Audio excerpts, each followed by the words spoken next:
Your team just lost 2 of their 3 group games. Old World Cup rules, you're out, pack your bags, see you in 4 years. 2026 rules, you might still be alive. And almost nobody watching actually understands why this is even possible. 48 teams, 12 groups of 4, labeled A through L. Every team plays 3 matches, 1 against each opponent in its group. Top 2 from each group go through automatically. That's 24 spots locked before anyone even talks about third place. But FIFA built a trapdoor nobody saw coming.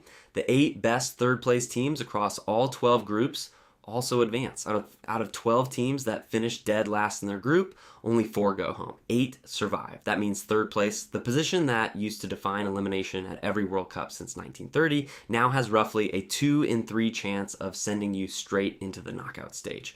And here's something almost nobody remembers. This wasn't even the original plan.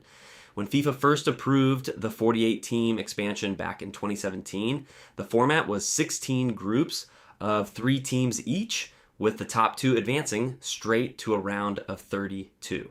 FIFA scrapped that plan years later for one specific reason. In a 3-team group, the final match can be played after the other 2 teams already know the exact result they need, which opens the door to exactly the kind of result-fixing collusion that happened at the infamous 1982 disgrace of Guyane. So FIFA quietly redesigned the entire format into 12 groups of 4, which is also exactly when this third place rule was born. So how do you even compare 12 teams that never played each other in different groups against completely different opponents? FIFA built a separate leaderboard just for them, ranked first by points, then goal difference, then goals scored, then a fair play score. And that last one is not a technicality. It has already cost a team a World Cup. In 2022, Senegal got eliminated purely on the disciplinary tiebreaker, right? The first time in tournament history a team went home because of yellow cards instead of goals. The same rule applies now, except this time with 12 teams fighting for 8 spots instead of the 6 teams competing for 4 at Euro 2016, Euro 2020, and Euro 2024. Europe has actually been running a version of this exact system for a decade, and it consistently produces some of the most chaotic, last-minute, multi-country math sessions in the sport. This rewires how every single team has to approach the group stage. In the old format, losing your opener meant grind out a draw, play defensively, survive. That instinct barely works anymore because goal difference decides almost everything in the third place table. So teams that are already losing are being forced to keep attacking instead of shutting the game down and protecting a scoreline, which is part of why this tournament has already produced 4 draws in a single day this week, the most since 1958. And why debutante nations like Cape Verde held Spain to a scoreless draw instead of just trying to survive 90 minutes. And here's the part that breaks brackets completely. Your round of 32 opponent isn't fixed in advance. It depends entirely on which 8 third-place teams make it through. So FIFA had to publish a table of 495 possible combinations just to map out every single scenario for who could end up playing who. The entire knockout bracket cannot be finalized until the very last group match ends on June 27th, and the round of 32 begins almost immediately after. 16 single elimination matches, no replays, no second chances, win or fly home.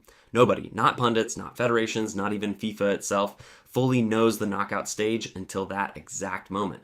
Why does any of this exist in the first place? Money mostly, and FIFA isn't shy about it. This expansion takes the tournament from 64 matches in Qatar to 104 matches across 16 host cities, 11 in the US, 3 in Mexico, 2 in Canada, stretching the tournament from the usual 32 days to 39 days. And FIFA is reportedly projecting close to $9 billion in revenue from this World Cup cycle alone. Critics, including player unions, have pushed back hard, warning that more games means more injuries and more fatigue stacked on top of an already overloaded club calendar. But the trade-off cuts both ways. Like, this expanded format is also the reason nations like Cape Verde, Curacao, Jordan, and Uzbekistan are playing in a World Cup for the first time in their entire history. Countries that never had a realistic path under the old 32-team system, dominated almost entirely by Europe and South America. So a team that finishes third in a brutal group isn't just hoping anymore.